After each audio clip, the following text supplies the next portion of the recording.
Yes, I think we are live right now.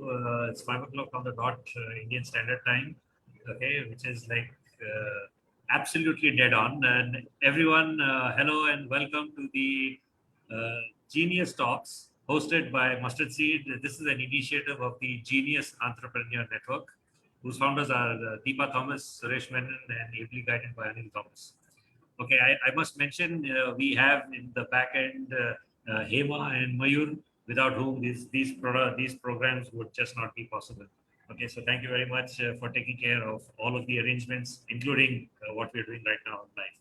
Okay, so coming back to the Genius Entrepreneur Network. Now, what is this? This is for those of you who really don't know too much about it. This is a networking group, but with a slight twist.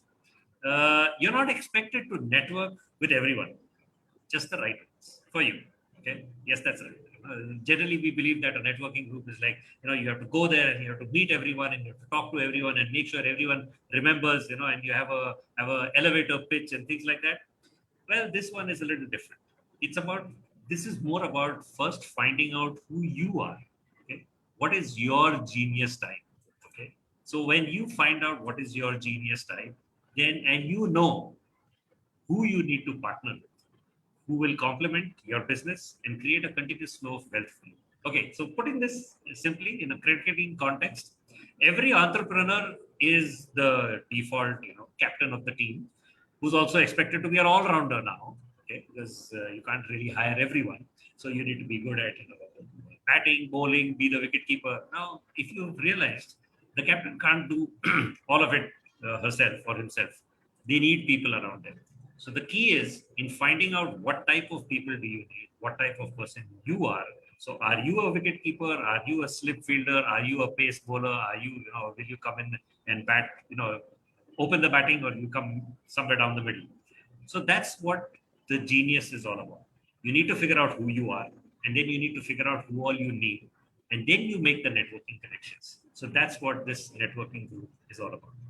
And what we do in these Genius Talks is we bring to you different types of entrepreneurs, people who are from different walks of life, who have been through a lot of different things. They have some great stories to share. Some of them have excellent stories to share too. And the most important part is the learnings that they have. What have they learned from what they've been through? So with that, I will want to welcome Kavita, who's been patiently listening to me, who's our guest for today. Thank you for joining us, Kavita. And before you say anything, let me just give you a brief introduction and then I hand over to you. So Kavita, the full name is Kavita Upadhyay. She's a chartered accountant. Yes, she is. Okay. And she's a chartered accountant also with a twist. And we'll hear her story, very interesting one. So I don't want to, steal her thunder. So we'll hear it from her. What is her USP as far as that she's concerned? She's Mumbai based. She runs a firm which practically does everything that a CFO would do for you. So it's a virtual CFO. And it's so virtual, and she's been so good at doing it. And she told me when we were discussing this, there are, people have, not met their customers and clients during the lockdown for the past 10, 12 months. She has not met some of her clients for the past 10 years. Okay, so that's how good at it she is. And that's how long she's been doing it. And you really need to learn something from her. So, people getting stuck in the lockdown, not being able to meet their customers, we have the expert here today who's going to tell us how to do that. So with that, Kavita, thank you for joining us and taking time out from your very, very busy schedule. Okay. And welcome to the show. Thank you, Sandeep. That was really a very good welcome. I mean, you can actually write somebody's stories much better than, what they can write. So thank you so much. We need to hear from you about your great story. So, but first, quick background about Kavita, a little more. Kavita, no, I think I'll ask you to tell. Okay. So you tell us about how you started, how you got into CA, what made you get into doing this, and how you got into doing whatever it is that you're doing right now. Okay. Then we'll go forward from there. Okay. So I was a good student and a good topper in school, and I got good grades in college. And I thought whatever I have to do has to be one of the best in the field that I take in. and then CA was the correct choice at the moment. I took up CA, I was doing well, I was working as an article in a small CA firm, and that gave me a lot of background of, looking at transactions as a whole. So that was one of the benefits I had in the CA firm. And once I cleared my CA, I thought I would also side by side pursue my passion for teaching and pick up teaching. So I was freelancing part-time, and I was almost teaching full-time to CA students and, degree students and, other degrees, so that, I could also bring up my experience with my work to their teaching, so that they can actually learn by live case laws. So that was how it went well, but I had to shut it down for some purpose, and I decided to start again after a year, and that's how I started my practice, and that's where I am today. So in case, so just to articulate this for the audience, in case you didn't realize, she's a CA who did her practice, and rather does her practice and she brings her passion of teaching into it. So that's a really new spin to this whole thing. A lot of people who are entrepreneurs, they don't have the time and energy and effort to put a team together and then teach their team to do what needs to be done. But here is an entrepreneur who's bringing her passion of teaching into her work to make sure that her team is empowered to take this forward. So that's really cool. So okay, so now let's move on to the section that we call as a slow fire round. I've always heard of a rapid fire round where you have quick questions and you have to think on your feet. We don't want any of that. We want your measured response to that. So to begin with, the first question: what do you consider to be your USP? I think part of my USP is already something that you mentioned right now. The best thing about what I do right now is I can actually bring my passion for teaching into my practice by training and empowering my staff, my team and my associates. So if you look at traditional practice or business, they need a lot of integration, and that is what I saw that was missing. Either you're looking at reporting compliances, or either you're looking at only business solutions. But when you train a team from the beginning to look at everything from a higher level, that's a very different level of training, and they are more aware, and they actually become better resources than any of their other counterparts with the same experience. Yeah, so you're actually bringing all your knowledge and you're giving it to them to do it. Very interesting concept. Tell me, don't you find that as a challenge sometimes, that you have to get the work, they have to get the work done too, and at that time you have to teach them as well. So actually it's twice the effort. But then that's all worth it. The efforts are more in the initial stages, and then you've already experimented on few of them, so you exactly know how to train somebody. So they are actually taught from the ground level. So here I'll just add one more point. Suppose when you are becoming a CFO, the CFO's purpose is to again integrate compliances, reporting, as well as manage the business well. So they need a win-win everywhere. But a good CFO will also need to see. A CFO might not do all the things that they have to do. Then they'll have a team, and they'll have to only mostly manage and look at the important stuff. But a good CFO will need to know what happens at the ground level themselves. So unless they actually know how the ground level works, they can't really take major decisions on the top. So here, when the team starts groundwork, and they exactly know what is supposed to be done where, and what each action has an impact on 5 different aspects of a business. They are trained that way from the beginning, and that changes everything that they think about. So while it's true that it is a challenge, you believe that it's worth doing that, because in the long run, that the payback is huge. Yeah. So once you have assets, you may have bigger, you look at them as assets. Yeah. So they are good resources. That's a great way of doing it. Yeah, sure. Okay, so next question. What have been your, I wouldn't like to say failures, but the moments in your life, in your career, which were the biggest learning moments for you? So one of them was a failure in the beginning, a learning later, and that was flunking in my CA final first attempt. So I already mentioned that, I was a topper and somebody who had good grades all their life and who had never, thought of, the fail word against their name. So, that was my first failure.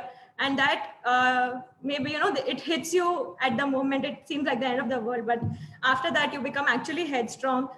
Everything connects. I mean, looking back, that moment actually started my entrepreneurial journey.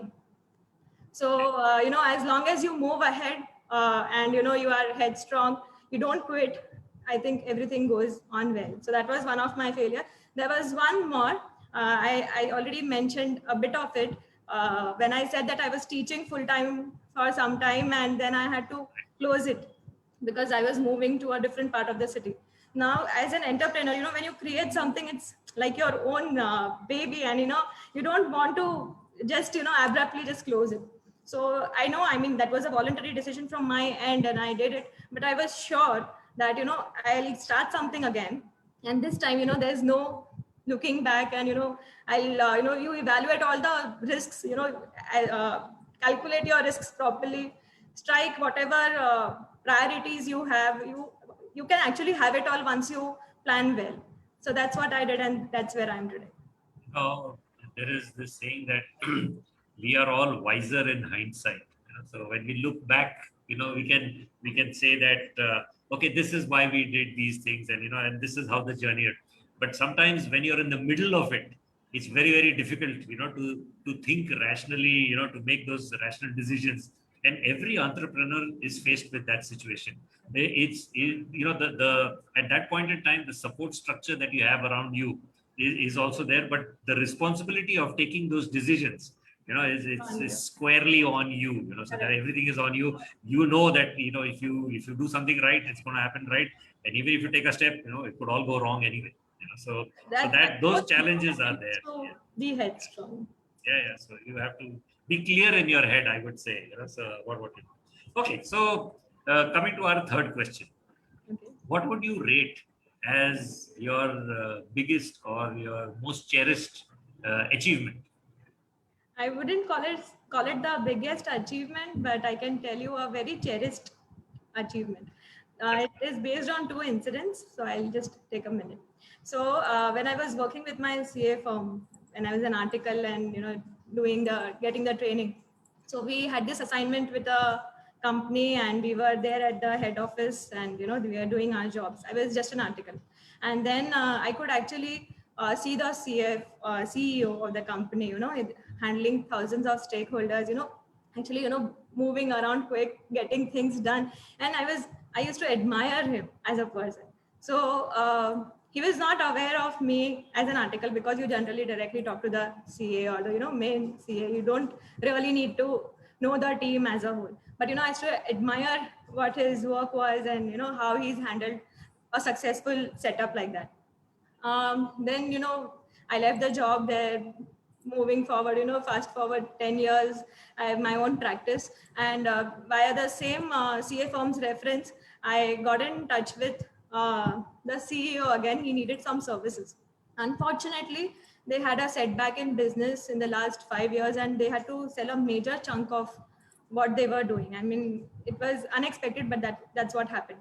So we got in touch. I started providing them services that they needed as a CFO. And I got the best compliment that I could get. I was told that if you were my CA few years back, I would not have to sell my business. And from, not being acknowledged to that much recognition and, constantly now actually being referred to his CA and, that Kavita is my CA or, he's still referring me a lot of good business. So that is one of my most cherished. There's a lesson in this for all of us, especially the entrepreneurs. The teams, the people that you have around you. Sometimes it's not always about the money. It's also about the recognition that you give to them for their work that they do. And like Kavita said, her most cherished achievement is probably not, bagging a multi-crore deal kind of a thing, but something where she was actually recognized this is a lesson that all of us really need to learn, and I'm so glad you brought that out. That the fact that each of us, the the people who are working around us, we need to make sure that we are actually recognizing them, giving them due recognition. Not only when we tell them, but also probably in front of everyone else. Also, we recognize their work and the efforts that they're putting in. Results irrespective, none of us are perfect. We all make mistakes. All of us have at some point in time or failed multiple times, so we shouldn't really judge other people, but for the efforts that they're putting in, yeah, I think recognition. Thank you. That's a great thing for bringing that up. Last question in this round. Okay, so what would you consider to be the innovation that you have brought in the work that you do? So where I've already mentioned what I've been doing about empowering my team to think better and do better, and because they are a young team, they actually learn quicker. So going digital or learning new things or new applications comes to them easily. So when the lockdown, just before the lockdown, when we could see that the numbers were bad, and nobody anticipated a lockdown, but that you would actually not want people to interact much with each other and things like that. So we had already prepared the team to work from home and go online, do everything online. As you already mentioned, clients I've not met for a long time. And we have global clients. That's the only way you can have global clients working continuously. You can't meet them so often. So that came to us very naturally, and that in the lockdown helped the businesses that we were supporting with extra time and extra effort. So lockdown was bad for a lot of companies, good for some. There were a lot of churning happening, but with this we could actually be there for them, support them more, and the team did not need hand holding here. They were actually solution providers, and they were themselves helping businesses to do better. Fantastic. You were in a way already prepared for the eventuality of lockdown, which of course you never consciously prepared for it, but the manner in which you did it, by default, you and your team was ready to handle all of that. Excellent. Awesome. So now we come to a section of our show which we call the Genius Conversation, and a lot of people in the audience must be wondering, that we've been hearing about this genius. Who is a genius and what is a genius? Okay, just to clarify, all of us are geniuses. Okay, so just like I mentioned at the start, if you put it in the cryptic context, an entrepreneur has to wear multiple hats, do lots of things at the same time. So sometimes it is so that each of us are very good at one particular type of task, and not really very good at the other type of task. For instance, maybe some of us are very good at coming up with great ideas, whereas others who find it very easy to connect with people a lot more. And then there are those who know exactly, what is the right time to do things. And then there are some who know exactly how to break it down into tasks. So for a successful business to run, you need the entrepreneur to actually have all of this together. Now, everyone does not have all of it together. Let's be very clear about it. The key is, how do we know which one do we have, right? So there is this great concept of knowing your own genius. And I would request Hema to put a link in the chat right now, where you can go, click on the link, and take a small test. It's just a few questions. Don't overthink it. Just answer the first thing that comes to mind. And within a couple of minutes, it will actually give you what type of genius you are. It will give you a nomenclature. So you're a dynamo, or a blaze, or a tempo, or a steel. Now, this is a great concept come up with by Roger Hamilton, and it has worked successfully for millions of entrepreneurs worldwide. What it does is, it enables you to figure out who you are. If you are somebody who's good at a people connect, okay, then you need also somebody who will also break things down in systems and processes, also figure out the timing. So once you know who you are and what's your strength, you connect with the complementary other geniuses to drive your business forward, okay, and then create that entire flow. So that is what we spoke about, that you need to be able to know who you are, and that's what this networking group is all about. It helps you to connect with the right type of genius.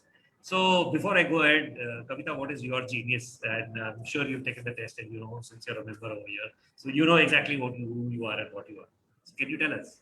I am a steel genius, breaking things into processes and going There you into go. extra detail. So that figures, and the audience will now get to figure out that, okay, she knew how to go about doing things, the systems, the processes. She didn't know the lockdown was going to happen, but she has this passion for teaching. She empowered her teams to make sure that, they could pick things up and, do it independently. And when the lockdown happened and everyone was independently doing things at their place, they were able to take it forward. So this is what happens when you know what your genius is. Sometimes it's unconscious, but it's better to be aware. So I hope all of you who are watching are taking the test. Take the test, figure it out, and then you know whom you need to connect.